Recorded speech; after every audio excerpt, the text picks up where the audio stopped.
Professor. Kamusta na po kayo? Nasa ikatlong linggo na po tayo ng Enhanced Community Quarantine or ECQ dito sa Luzon, habang ang ating mga kababayan naman sa Visayas at Mindanao ay aktibong nilalabanan ang pagkalat ng COVID sa kanilang lugar. Nagpapasalamat po kami sa inyong lahat sa pagtugon nyo sa aming panawagan to stay home, practice physical distancing, at regular hand washing with soap and water. The COVID-19 virus is novel. This means it's new. And we as a country are learning every day how to deal with it. Marami pa tayong hindi alam tungkol sa virus na ito. But we adjust our strategy according to our learning progress. Like many things we encountered, we look to science for guidance to lower our uncertainty. Kinakailangan natin ng siyensya upang malaman kung ano-anong mga steps ang dapat nating gawin at para masugpo natin ang ating kalaban. In this case, it's COVID-19 virus. Siyensya ang nagbibigay sa atin ng evidence to implement guidelines that will help us protect ourselves from infection and treat those who get sick. Pag mas marami tayong ebidensya, mas malakas ang ating maging case or basis para gumawa ng intervention. Tutok lang po tayo. We are in touch with the leaders of Philippine medicine, epidemiology, and public health. Nandiyan na din yung mga mathematicians, engineers, at economists. Together, we are one community working to make sense of new information coming to us every day and assess whether solutions are applicable in the local setting. Ano ang mga alam natin ngayon? First, we will see more cases because we will conduct more tests. The number of confirmed cases will continue to rise in the next few days as we are able to test more people. Ngunit, hindi po natin ito dapat ikabahala. Mas gusto po natin na ma-confirm ng maaga ang mga positive cases upang matuunan sila agad ng atensyon at maiwas ang pagkalat ng COVID-19. Sa tanong na flatten na ba natin ang curve, patuloy na po natin pinag-iigting ng DOH ang pag-gather at pag-encode ng mga datos upang magkaroon tayo ng mas kumpletong picture. Ang ating mga ospital at health facilities ay nag-assign na po ngayon ng data encoder para real-time nilang maisubmit sa atin ang mga datos at maaga natin ma-confirm ang mga cases. Malinaw po sa atin ngayon na hindi pa po bumababa ang kaso ng COVID-19. Second, we must get used to a different kind of normal habang wala pa pong nadidiskubreng vaccine or bakuna laban sa COVID-19. At habang wala pa ring immunity ang sambayanang Pilipino. Sa ngayon po, meron pong bakuna laban sa ibang uri ng viral infection gaya ng measles or tigdas. Pero wala pa po para sa COVID-19. At hindi pa po natin nakikita ang posibilidad na ito in the next 3 months. Kaya, ang best weapon po natin ngayon ay ang preventive measures natin. We are hoping that itong mga good habits na to ay maging second nature na sa atin. Third, prevention is better than cure. Alam na natin tong lahat. Malaki po ang inyong papel upang mapigilan ang pagkalat ng COVID-19. All of the existing evidence now point to proper hygiene at physical distancing bilang dalawang paraan para maiwasan ang paghawa-hawa. Kaya kami makulit. Ito ang palagiang paghugas ng kamay gamit ng sabon at tubig at tamang pag-ubo. Sa panahong ito, mahalaga din na ipagpatuloy ang iba pang public health prevention measures. Bukas ang ating mga health centers kaya tuloy lang dapat ang pagbabakuna ng inyong mga bata. Panatilihing malinis ang bahay at kapaligiran para maiwasan din ang ibang sakit tulad ng dengue. Keep yourself well, active and healthy. Kumain ng tama, mag-exercise at siguraduhin ikaw ay tumatayo every 3 hours kung nakaupo ka lang sa bahay. Ang inyong resistensya ay mahalaga upang hindi kayo maging vulnerable sa COVID-19. Kung lalabas naman po kayo, mabuti rin na gumamit kayo ng mask kahit ito po ay cloth mask. Pero para po sa mga nag-aalaga ng mga immunocompromised, ang aming rekomendasyon ay gumamit pa rin ng surgical mask. Palagi rin po natin ipinapaalala ang physical distancing. Siguro sa lahat, ito yung pinakamahirap na sundin natin. Sa mga pag-aaral, may itinatawag na imperfect distancing because of many reasons. Para sa ating mga Pilipino, Ito ay posibleng cultural or pwede ring dahil sa socio-economic factors. Likas sa ating mga Pilipino ang pagiging close or malapit sa isa't isa, lalo na sa ating mga pamilya. Dahil dito, hindi tayo sanay na magkakahiwalay. Sa LRT nga, dahil dikit-dikit, parang nagkakaamuyan na yung mga commuters. Sa palengke at grocery, dikit-dikit pa rin ang mga taong namimili. Gustuhin man natin ang space, in reality, mahirap talaga ito. Lalo na sa mga communities kung saan magkakatabi ang bahay at masisikip ang kalsada. Kaya naman, nagtatayo tayo ng mga community quarantine facilities para maging mas effective ang ating physical distancing at isolation. Ang mga pasilidad na ito ay para sa mga PUI, PUM at kanilang mga pamilya, lalo na sa mga patients or cases na walang sariling silid kung saan sila pwede mag-quarantine. Naintindihan po namin na ito ay isang malaking sakripisyo, pero worth it naman ito dahil kalusugan naman natin ang nakataya at kalusugan ng mga mahal natin sa buhay.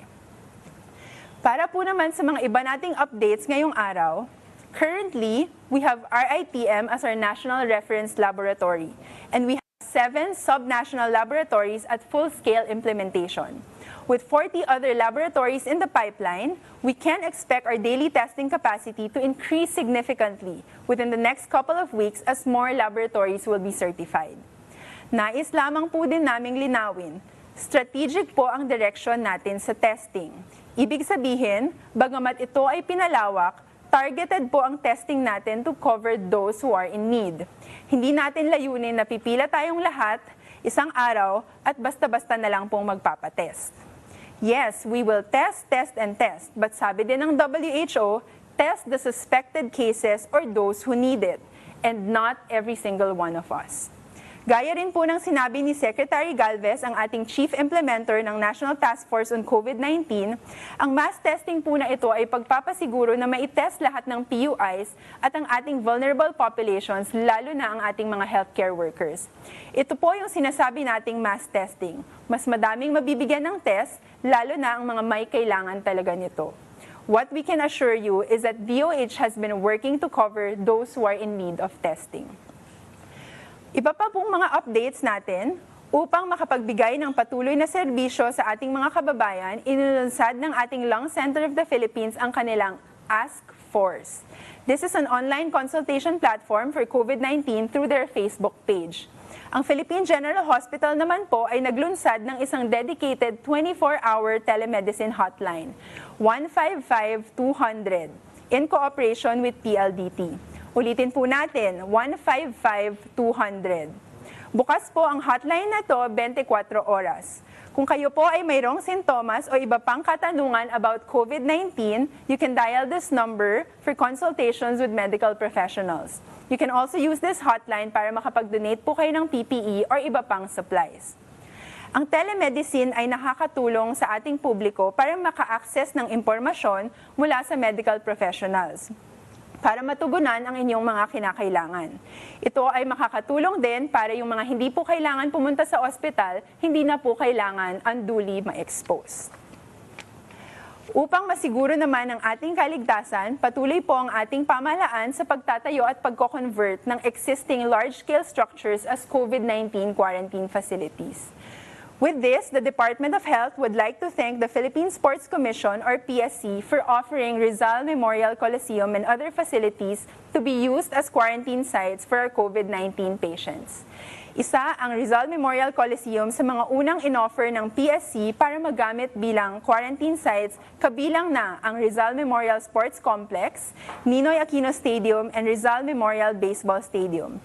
Sa tulong ng Department of Public Works and Highways, ginawa na po ang pag-convert ng mga nasabing sports facility na magkakaroon ng tinatayang 120 bed capacity or 120 cubicles para sa mga pasyente.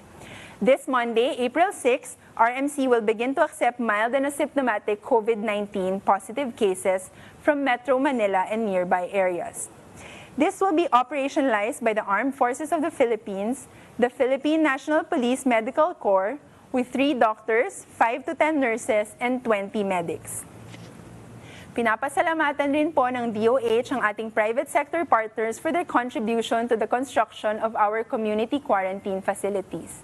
Primed BMD, Bloomberry Cultural Foundation, EEI Corporation, Vista Land, Ayala Land, AC Energy, Makati Development Corporation, Philinvest, ICCP, Aboitiz, World Trade Center Metro Manila, Lina Group of Companies, Meralco, PLDT Smart, Globe, VMCI at Concepcion Industrial Corporation. Pinasasalamatan din po namin ang mga private health facilities na patuloy na nakikiambag sa ating laban kontra COVID-19. Katulad ng Fedel Mundo Medical Center located at Banawe Street, Quezon City, na simula rin Lunes, April 6, magsisilbing isa sa mga exclusive COVID-accepting hospitals natin sa Metro Manila. For our case updates po, April 4 as of 4 p.m., today, April 3 as of 4 p.m., meron po tayong 385 new cases ng COVID-19 positive patients. Ang total po ng COVID-19 positive patients natin ngayon ay nasa 3,018. Nakapagtala rin po tayo ng isang karagdagang pasyente na nakarecover mula sa COVID-19. Meron na po tayong total of 52 recoveries as of today. Subalit, 29 po sa ating mga kababayan ang naitalang pumanaw dahil sa COVID-19. Atin pong gustong linawin na kaya mataas ang number of deaths sa araw na ito ay dahil ito ay kombinasyon ng number of deaths mula nung isang araw at yung mga new reported deaths. To date, we have 136 COVID-related deaths. Sa ngalan po ng Department of Health, kami po ay taus-pusong nakikiramay sa mga pamilya ng mga naulila.